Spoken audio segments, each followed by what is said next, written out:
What is up, YouTube? It's Grinch, and in front of me I have the Avatar 2 Way of the Water set called the Skimwing Adventure, and we're going to do a quick review of it. This set cost a total of $35 US. It contains 259 pieces, and it has 2 minifigures in it in total. We're going to start this review by taking a closer look at the minifigures, but before I get there, I did want to quickly mention potential spoilers here for Avatar The Way of Water 2 if you have not seen the movie yet. Alright, so here are both of the minifigures that are included in this set. And of course, up first we have Tonawari. He is the kind of main chieftain of the Metkayana tribe. And then over here we have Jake Sully, who we all know from the first movie. Here you can see Tonawari is equipped with a kind of buildable spear that looks pretty good. And then, like a lot of the Avatar figures, he uses the longer arms here and beefier arms on the torso, as well as the long 3 wide or 3 tall legs, as you can see right there. His head is also proportionally just a little bit bigger, but I did want to just start there. Look at all that detail, the war paint on his face. That just looks so good. The torso is pretty good. There's no arm printing on either of these minifigures, but you can see the torso has a nice printing on it too to represent kind of a little bit of armor, and then the leg printing has some nice details to go along with it. That print continues around the back of the torso as well, so it does look nice on the back of the torso. And you can see, comparing him to Jake Sully, he's just a little bit lighter in color, just like you see in the movie. I go back and forth. I feel like this should be a aqua color for them, but then that kind of looks too white, and the light azure just looks a little bit too blue to me. So I think this is a good compromise for the color. Moving over to Jake Sully, you can see he's equipped with the crossbow, and then his torso just has a little bit more of like humanized vest, and then kind of that avatar knife on there as well. So you kind of see that he is still a little bit more human based here, even though he is only in his avatar form.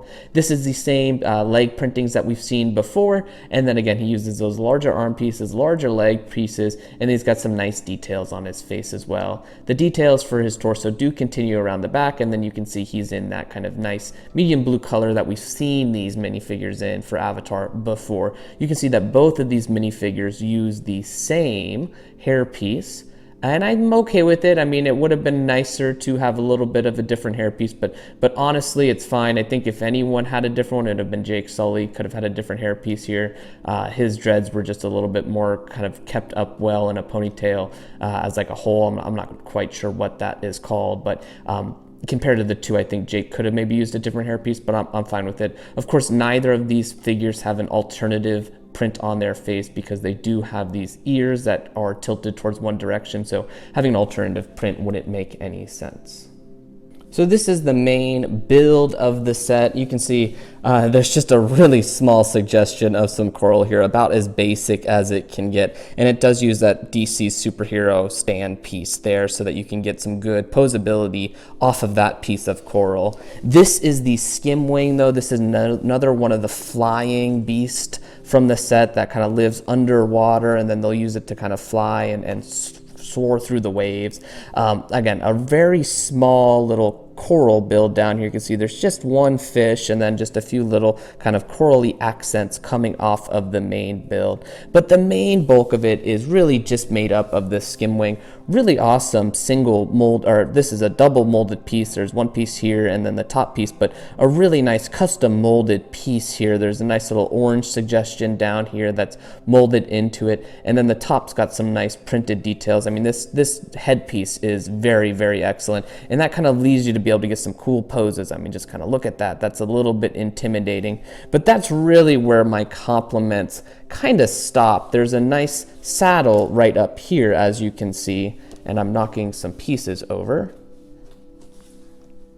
There's a nice saddle right up here, as you can see, where you can actually take one of the minifigures and you can just set them in there, and then you can connect to the the animal with this piece here, as we've seen in many of these sets. But when you start to kind of expose this to other angles outside of this one looks fine, especially, you know, like that, or up like that. It just looks kind of intimidating. There's some really nice details on the wings here too. But as soon as I start to kind of rotate this and exposing it to other angles, you do kind of start to see the cracks a little bit, you know, specifically here, right there, and then back here, and then this tail piece just kind of whips around, and it's just so how do I say it, so technicky back here. This looks like a whole different system than the brick built system here, and I really don't like it. It kind of makes it stand out for me a little bit. It doesn't kind of blend well from the Technic pieces into the brick pieces, especially when you look at it from this angle. As you can see, it's way skinnier right here, and I wish that had just been built out with brick as well. And again, from this angle, you can kind of start to see the gaps in here, and it just kind of falls apart. So I really don't like that about the set. There is some good posability, of course. This uses a Mixel style joint back there. This tail piece does go back and forth. The one thing I will say is that this is a little bit heavy, and mine kind of feels like it is starting to just give a little bit. So just something to watch out for. It's not bad, it will still hold, but I wonder if over time how well that will hold up. Here is a ratcheted joint piece, and you can see that this is just starting to fall when I'm moving it around. I wish they had used this ratcheted joint piece here. I think they could have probably made that work, although this is a little bit smaller. So that ratcheted joint piece does allow you to turn this all the way around, as well as up and down too. Again, I've said it before and I'll say it again, if you're not a fan of this wing system, you're really not going to be a fan of it here. The pros are that you can just get so many printed details into the wings. I mean, just look at those, look really beautiful. They look really good from this angle, right? But as soon as you start to put it here, and then the little Technic balls start to kind of pop out, yeah, it kind of just gets a little bit lost. And then of course, when you're looking at it from underneath, you just see all of the Technic pieces here jetting out and kind of the skeleton of the wings, which is unfortunate because I really think that this whole creature is meant to be displayed like this, right? This is kind of what you see in the movie, right, as it's popping out of the water, which is unfortunate because just so much of this Technic skeleton is exposed when you do that. So overall, I think that this might be my least favorite Avatar set. I really like this creature in universe. It looks really cool. It just, the scale makes these bigger joints here really stand out to me, but this is a great molded piece. I'd love to see more of that from Lego. No stickers, of course, but it does have really good display potential. You know, you do have the stand, and then just this creature in general allows it to have kind of a menacing display look. So it does look pretty good on display, and that head mold is just so good, you know, as I've already said. Cons, I honestly just feel like there's a cheaper version of this whole set already available, specifically talking about the Ilu Discovery set. It's just a little bit of a smaller version of the set. There's too many figures. There's a little side coral build, and then there's a main coral build on the base, and that one's $25. And sure, I think this is a cooler animal in universe. However, if you're looking to kind of save some money here, that other set accomplishes everything that this set does outside of being just a different beast. The wings, again, are awkward. Also, you know, as I've said before, if you're not a fan of this system, nothing's going to change for you here.